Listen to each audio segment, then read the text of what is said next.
Hi, this is Sanjay. Welcome you all in my biology tutorials. आज हम करेंगे PMC की पेट टेस्ट नंबर 18। ये प्रैक्टिस टेस्ट जो पीएमसी की हैं वो हम कर रहे हैं। आज पेट टेस्ट नंबर 18 करेंगे। तो स्टार्ट करते हैं। पहला सवाल है कि select the phase of breathing. Breathing के कौन से अमल्स हैं? ब्रीथिंग का मकसद होता है गैसेज एक्सचेंज, उसमें इनहेलेशन और एक्सहेलेशन दोनों होती है। तो जवाब आएगा सी। The quantitative study of energy relationship in biology system obeys। अब quantitative study of energy in living system को कहते हैं बायोएनर्जेटिक्स। और बायोएनर्जेटिक्स में कौन से लॉ ओबे होते हैं? लॉज ऑफ थर्मोडायनेमिक्स, जिसमें एनर्जी ट्रांसफर होती है वन फॉर्म से दूसरी फॉर्म में। तो फोटोसिंथेसिस में क्या हो रहा है? लाइट एनर्जी केमिकल एनर्जी में कन्वर्ट हो रही है। Spinal cord is the part of central nervous system का पार्ट है। ब्रेन और spinal cord central nervous system के पार्ट है, और जो ब्रेन और स्पाइनल कार्ड से जो नर्व निकलेगी वो पेरिफेरल नर्वस सिस्टम बनाएगी। Haemophilia is caused in the absence of, कौन सा इसमें एब्सेंस होगा? ये फैक्टर नंबर 9। अब हीमोफीलिया एक ऐसी डिसऑर्डर है जिसके अंदर ब्लड फेल टू क्लॉट होता है। इस पर मैंने एक वीडियो बनाई है, जिसको ये टॉपिक समझना है वो जाके वीडियो देख सकता है। हीमोफीलिया जिसके अंदर ब्लड क्लॉट नहीं हो रहा, उसकी 3 किस्म है, ए बी सी। ए जो है वो due to the factor number 8, और बी जो फैक्टर नंबर 9, और सी जो है वो फैक्टर नंबर 11 से होती है। ये डिफरेंट फैक्टर्स इन्वॉल्व होते हैं for the formation of fibrinogen protein, और इनमें से कोई एक फैक्टर अगर मिस है या वर्क सही नहीं कर रहा तो उससे वो डिजीज काज होती है। 117 adaptation of trait to better fill a niche. अब निच कैसे कहते हैं? Role of species in a ecosystem. और उस इकोसिस्टम में अगर कोई स्पीशीज अच्छी तरीके से एडाप्ट हो रही है, पर्टिकुलर ट्रेड का मकसद है कैरेक्टर, एडाप्ट हो रहा है, तो उससे क्या बनेगी? नई स्पीशीज बनेगी। और नई स्पीशीज के बनने को क्या कहेंगे हम? स्पेशलाइजेशन। ये हमारे सिंध टेक्स्ट बुक बोर्ड में नहीं है, पंजाब में भी नहीं है, ये फेडरल की बुक से सवाल लिया गया है।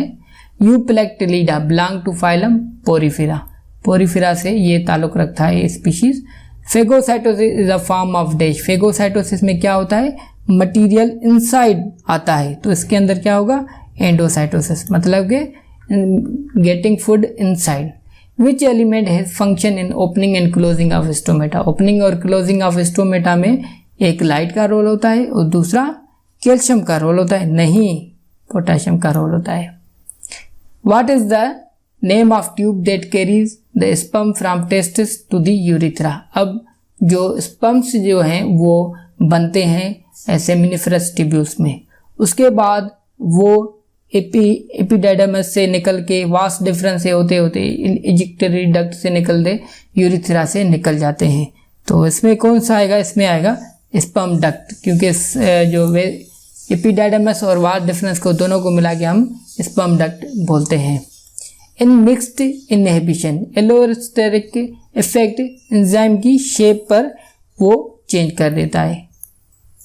अब in non competitive inhibition the quantity which remain same as remain proceed is called Km। अब इसको मैं एक्सप्लेन इसलिए नहीं कर रहा क्योंकि इस पर मैंने वीडियो बनाई है माइकल्स मेंटन कांस्टेंट। जिसको ये टॉपिक समझना है वहाँ जाके समझ सकता है। The prokaryotic life is characterized by. Prokaryotic life की कैरेक्टराइजेशन क्या है? कि उसके अंदर न्यूक्लियर एनवेलप नहीं होती। Which of the following light is mainly absorbed by plant. Plant जो फोटोसिंथेसिस करता है उसके अंदर रेड लाइट तो होती है, ऑरेंज भी होती है, ग्रीन नहीं होती, दोनों होती है, और ऑरेंज और रेड, ग्रीन नहीं होती। Enzyme involve in protein synthesis are mostly like to associated with the ribosome. In evolutionary sense, evolution के सेंस के मुताबिक फिटनेस किसे कहते हैं? जो ऑर्गेनिज्म सबसे ज़्यादा रिप्रोड्यूस कर सके, हेल्दी बच्चे पैदा कर सके। तो बाकी जो इसमें बताया गया जा रहा है कि स्पीशीज जो स्टीराइल है, जैसे स्टीराइल म्यूल है, वो बच्चे नहीं पैदा कर सकते। चाइल्डलेस ह्यूमन, वो भी यही बात है, जो कि नॉट ब्रीथियस, तीनों ही बात सेम है। तो जवाब आएगा डी। ठीक है। तो secretion of insulin from beta cell. अब बीटा सेल क्या करती है, इंसुलिन जो कि ग्लूकोज की लेवल को कम करती है। अब इनकी सीक्रेशन सेल से जो होती है उसे क्या कहा जाता है, उसे कहते हैं exocytosis. What is the most common electron transport chain. Electron transport chain जो है वो जब फोटोसिंथेसिस होती है उसके अंदर नॉर्मली नॉन साइक्लिक होती है। साइक्लिक कब होगी, जब प्लांट को एटीपी की ज़रूरत होगी। AIDS are firstly reported in which type of individual. वो होमोसेक्सुअल इंडिविजुअल्स में पहला देखा गया था। होमोसेक्सुअल किसे कहते हैं, जैसे कि अगर sex between same gender like male and male are called gay and sex between two females is known as lesbians. When did experimental administration of HIV virus began. अब इसमें ये जो है आपको रट्टे वाली बात है कि कौन से ईयर में, 2001 में इसको एक्सपेरिमेंटल एडमिनिस्ट्रेशन ऑफ HIV किया गया था। Malonic acid. मेलोनिक एसिड क्या है, एक अब एसिड है जो कि इनहिबिशन कराता है। किसके अंदर, ये कॉम्पिटेटिव इनहिबिशन कराता है। इसका एग्जांपल दिया हुआ है पंजाब के बुक के अंदर, तो सीधा वो अगर पढ़ेंगे तो ये आपको समझ में आएगा। उस पर मैंने बताया था कि सक्सीनिक के एसिड पे सक्सीनिक एनहाइड्रेज एंजाइम काम करता है जो कि फ्यूमेरिक एसिड में ब्रेक हो जाता है। लेकिन अब ये सक्सीनिक एनहाइड्रेज जो एंजाइम है उसकी जगह पे मेलिक एसिड उसकी एक्टिव साइड पे बाइंड करके उसको ब्लॉक कर देता है प्रोसेस को। What are osteocyte. ओस्टियो मतलब होता है बोन और साइट्स मतलब सेल, तो बोन के सेल को हम कहते हैं क्या, osteocytes. The oviduct generally called, oviduct को क्या कहा जाता है, फेलोपियन ट्यूब कहा जाता है और यूटेरियन डक्ट भी ट्यूब भी कहा जाता है। In prokaryotes respiration enzymes are present in prokaryotic के अंदर जो ऑक्सीडेशन होती है ग्लाइकोलाइसिस क्रेब साइकिल वो कहाँ पर होती है, इनफोल्डिंग ऑफ प्लाज्मा मेम्ब्रेन, और प्लाज्मा मेम्ब्रेन में होती है। Lysosomes are also known as side bag due to presence of hydrolytic activity. इनके अंदर एंजाइम होते हैं वो सेल को डाइजेस्ट करने की खासियत रखते हैं in case of apoptosis. The skeleton of sponges in the form of various shaped needle-like structure known as spicules. इस फाइलम पोरिफेरा को एंडोस्केलेटन होता है, ठीक है। A chemical substance which can react with the enzyme but is not transformed into the product. वैसा chemical जो कि enzyme से बाइंड हो लेकिन वो प्रोडक्ट ना बनाए तो उसे क्या कहेंगे, inhibitor. The enzyme substrate complex is formed in which of enzyme molecule। कौन से मॉलिक्यूल की कौन सी जगह पे ये प्रोसेस होता है, तो हमें पता है कि वो बाइंडिंग साइट भी कहते हैं उसको हम, catalytic site is more accurate. The male gonad is known as. अब गोनेट किसे बोलते हैं, रिप्रोडक्टिव ऑर्गन को, और गेमेट्स कहते हैं रिप्रोडक्टिव सेल को। ये थोड़ा डिफरेंस याद रखेगा कि टेस्टिस क्या है, male reproductive organ.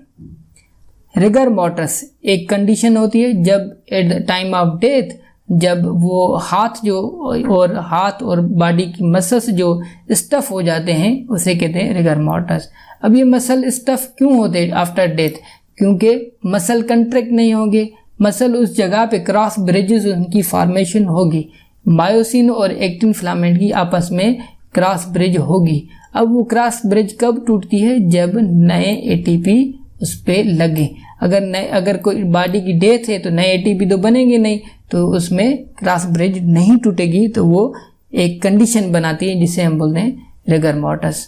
Which of the following has a morphology of helical. वो क्या है, टोबैको मोज़ेक वायरस जो है वो हेलिकल वायरस होते हैं। Which of the following is key function of pleural cavity. Pleural membrane होती है जो कि लंग्स को सराउंड करती है, और उसके बीच में जो लंग्स और प्लूरल मेम्ब्रेन के बीच में जो स्पेस होती है उसे कहते हैं हम प्लूरल कैविटी। अब इसका काम क्या है, इसका काम होता है फ्रिक्शन से बचा करना और अलो मूवमेंट मेम्ब्रेन टू एडहेर। तो इसके सारे ये काम है, इजीली जो है slide easily on one another. Which of the reflex arc. Reflex arc किसे बोलते हैं, एक फंक्शनल यूनिट है सेंट्रल नर्वस सिस्टम का जिसके अंदर रिसेप्टर से इंफॉर्मेशन ब्रेन तक, इंटरन्यूरॉन से लेकर फिर इफेक्टर तक जाए, मतलब कि सेंसरी न्यूरॉन, इंटरन्यूरॉन और मोटर न्यूरॉन। तो इसके अंदर आएगा हमारा क्या, सोमेटिक रिफ्लेक्स आर्क। क्योंकि जो ऑटोमेटिक रिफ्लेक्स आर्क है वो इंटरनल ऑर्गन को अफेक्ट करती हैं, सोमेटिक जो है वो मसल्स को मेनली करेंगी। कार्बन डाइऑक्साइड फिक्स कहाँ पे, ये फोटोसिंथेसिस की बात है तो उसके अंदर डार्क रिएक्शन के अंदर कार्बन डाइऑक्साइड फिक्स होती है। After leaving the spinal cord the spinal nerve get divided into nerve 5 connecting to which of the following, किससे वो कनेक्ट करेंगी, तो ये सारी इसमें इसको रिसेप्टर को इफेक्टर को यहाँ पे ई है, इफेक्टर्स को ये कनेक्ट करेंगे। Gene for blue option, blue option क्या है, क्रोमोसोम नंबर 7 पे है, ये एक प्रोटीन होती है जो कि हमारे आई के अंदर होती है, एक रोडोप्सिन, रॉड और कोन्स जो है सेल होते हैं, रोडोप्सिन एक प्रोटीन होती है हमारी आई के अंदर जो कि हमारी आई में कलर कॉम्बिनेशन देती है, तो ये क्रोमोसोम नंबर 7 की लार्ज आर्म पे होती है। Inner layer of sponges are made up of known as choanocytes, तो ये इसके 148 का बनेगा कोनासाइट्स, और आउटर लेयर्स को क्या बोलेंगे, पिनाकोडर्म।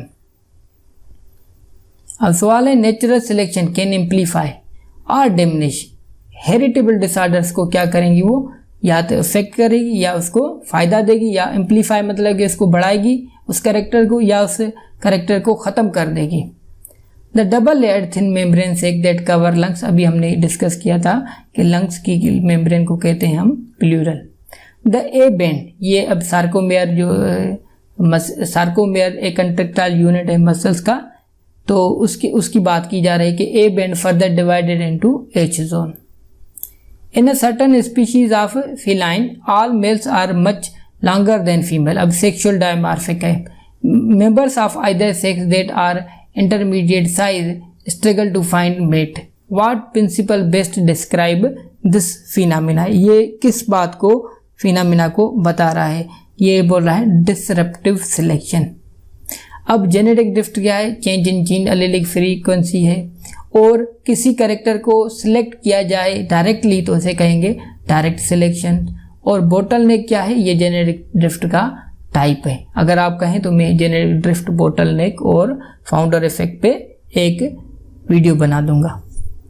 विच of the following is false about sarcoplasmic reticulum, अभी ये एंडोप्लाज्मिक रेटिकुलम का नाम है सार्कोप्लाज्मिक रेटिकुलम, लेकिन वो एंडोप्लाज्मिक रेटिकुलम जो कि मसल के सेल के अंदर होता है उसका नाम सार्कोप्लाज्मिक रेटिकुलम है। तो इसके अंदर जवाब क्या आएगा, sarcoplasmic reticulum is found only in voluntary muscles. Human testis produce how many million sperm per day, एक डे में कितने मिलियन स्पर्म बनाता है, तो 20 मिलियन है। All of the following are characteristic of prokaryotes, except क्या चीज़ उनके अंदर नहीं होती, तो उनके अंदर क्या नहीं होती है, they are usually found in protist and fungi, they lack nucleus है, ये लेक मेम्ब्रेन बाउंडर यूनिसेल्युलरिटी, लेकिन जो प्रोकैरियोटिक है वो प्रोटिस्ट और फंजी नहीं होते, ये क्या होते हैं, प्रोटोक्टिस्टा या किंगडम फंजी होते हैं। How many amino acid are constitute of protein only, 20 amino acid. अब कोई इसको 25 भी कहेंगे, तो ये आप बताएंगे 25 है या 20, क्योंकि वैसे तो आप कमेंट्स करेंगे नहीं, इस तरह आप कमेंट्स करेंगे। ईच एयर से consist of several microscopic single layered structure, each air से जो है वो माइक्रोस्कोपिक सिंगल लेयर से उसको क्या कहते हैं, उनको बताएं एक alveoli. Which of the following character of P plant is dominate, कौन सा कैरेक्टर डोमिनेट है, येलो पोड नहीं, ग्रीन पोड डोमिनेट होता है, वाइट फ्लावर नहीं, रेड फ्लावर नहीं, रिंकल्स एंड राउंड, तो एक्सियल फ्लावर या टर्मिनल फ्लावर। तो ये 7 कैरेक्टर डिस्कस किए थे ग्रीगर जॉन मेंडल में, तो उसमें पोजीशन ऑफ फ्लावर में जो डी एक्सियल फ्लावर है वो उसका डोमिनेट कैरेक्टर है। Stage of photosynthesis that are actually produce sugar is, वो कौन सा फोटोसिंथेसिस है, वो केल्विन साइकिल है जिसमें एक्चुअली शुगर बनेगी।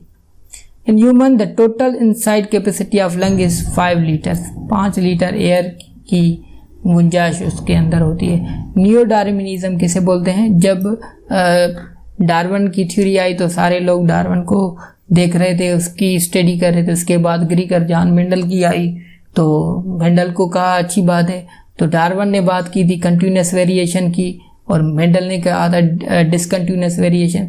तो मिलजुल कर साइंटिस्ट ने ये बनाया कि क्यों नहीं हम जेनेटिक्स और इवोल्यूशन को साथ स्टडी करें तो उसे कहेंगे हम नियो डार्विनिज्म। तो इसके अंदर हम पैलेंटोलॉजी और जेनेटिक्स टैक्सोनॉमी सारे स्टडी करेंगे, इसका जवाब आएगा डी। अब यहाँ पे लिखा हुआ है factor which decrease oxygen saturation of haemoglobin, pH, temperature का, कार्बन डाइऑक्साइड, सारे ये प्ले रोल करेंगे decrease in oxygen saturation. Optimum pH for functioning of pancreatic lipase is 7। अब इनमें बुक में 9 लिखा हुआ है, अगर गूगल में देखेंगे तो 7 आएगा। For a diploid species each locus is represent dash in the genome of individual. वो क्या करेगा, ट्वाइस इसको, डिप्लॉयड स्पीशीज है तो each locus represent twice genome. Structure that were once functional in the past, ये बोला एक ऐसा स्ट्रक्चर जो कि पहले फंक्शनल था अभी वो फंक्शनल नहीं है due to the evolutionary adaptation, physiological changes occur होती हैं तो वो से कहते हैं वेस्टिजियल ऑर्गन। जैसे हमारी निक्टेटिंग मेम्ब्रेन है, ईयर मसल्स हैं और क्लिटोरस ऑर्गन है इन फीमेल के अंदर, तो ये जो है ऑर्गन वो वेस्टिजियल ऑर्गन है। तो उसके बाद है which of the following play vital role in defence activity of macrophages. Macrophages के अंदर जो डिफेंस एक्टिविटी है वो है हमारे लाइसोसोम्स। लाइसोसोम एंजाइम होते हैं जो कि किल करेंगे माइक्रोब्स को। Where does the human body store spermatozoa, spermatozoa कहते हैं मेच्योर स्पर्म्स को स्पर्मेटोजोआ कहेंगे। वो कहाँ पर स्टोर होते हैं, वो एपिडाइडमिस में मेरे ख्याल में होते हैं, तो इसको एपिडाइडमिस लगा देते हैं कि एपिडाइडमिस में स्टोर और मोटाइल होते हैं। How do competitive inhibitor affect enzyme activity, enzyme activity को किस तरह कॉम्पिटेटिव इनहिबिटर करते हैं, तो इसमें जवाब आएगा राइज माइकल्स मेंटन कांस्टेंट। इस पर मैंने कहा कि वीडियो बनाया है, तो आप इसको अगर नहीं समझ में आ रहा है कि माइकल्स कांस्टेंट क्या है तो वो वीडियो जाके आप देख सकते हैं। In most triploblastic after embryonic development 3 layer are represent किस चीज़ को करेंगी, वो स्ट्रक्चर फॉर्म्ड फ्रॉम देम, उनमें से कौन से स्ट्रक्चर बनेंगे। Which of the following act is the thermoregulator, ये सबको पता है हाइपोथैलेमस है। Lipoprotein rich in cholesterol LDL। Which of the following are the part of functional classification, functional classification में किसका रोल है, इसमें किसी का भी रोल नहीं है, none of them. The pair of salivary gland located behind the jaw is known as submaxillary, behind the jaw submaxillary और नियर द एयर पेरोटाइड है और सब लिंक्ड ज़बान के नीचे होता है। During lytic cycle how many phages are release, कितने phages release होते हैं, 100 to 200 फेजेस निकलते हैं। Which brain part is responsible for our basic and primitive emotions, emotions के साथ कौन से सिस्टम हमारे इन्वॉल्व होते हैं, इसके अंदर लिम्पिक सिस्टम इस्तेमाल होते हैं क्योंकि इनके अंदर एमिगडाला है, वो एंगर थ्रेश प्लेयर पनिशमेंट में प्ले रोल करता है। Amygdala is a part of limbic system. ठीक हो गया। अब उसके बाद है fertilisation of human egg occur in the oviduct, oviduct की फेलोपियन ट्यूब जिसे कहते हैं ओविडक्ट में होता है, वो भी प्रॉक्सिमल पार्ट ऑफ ओविडक्ट। ठीक हो गया। The haploid number of chromosome in human egg, human egg के अंदर कितने नंबर ऑफ क्रोमोसोम्स होंगे, 23 क्रोमोसोम्स एग में होते हैं, 23 स्पर्म में होते हैं, तो दोनों मिलाएंगे तो क्या हो जाएगा 46। नोटोकॉर्ड अगर थ्रू आउट लाइफ, अब एक ऐसी स्पीशीज जिसके अंदर नोटोकॉर्ड रिप्लेस नहीं हो रहा, वो थ्रू आउट द बॉडी है और उसे क्या कहते हैं, थ्रू आउट बॉडी लाइफ में अगर है तो उसे कहेंगे हम सेफेलोकॉर्डेटा। इनके अंदर थ्रू आउट लाइफ नोटोकॉर्ड होता है। The synthesis of ATP in the presence of oxygen is known as oxidative phosphorylation. Last question है bacteriophages have been used widely in genetics research. क्यों यूज करते हैं? Due to presence of self replicating in host. Thank you very much. Like करें, share करें, okay.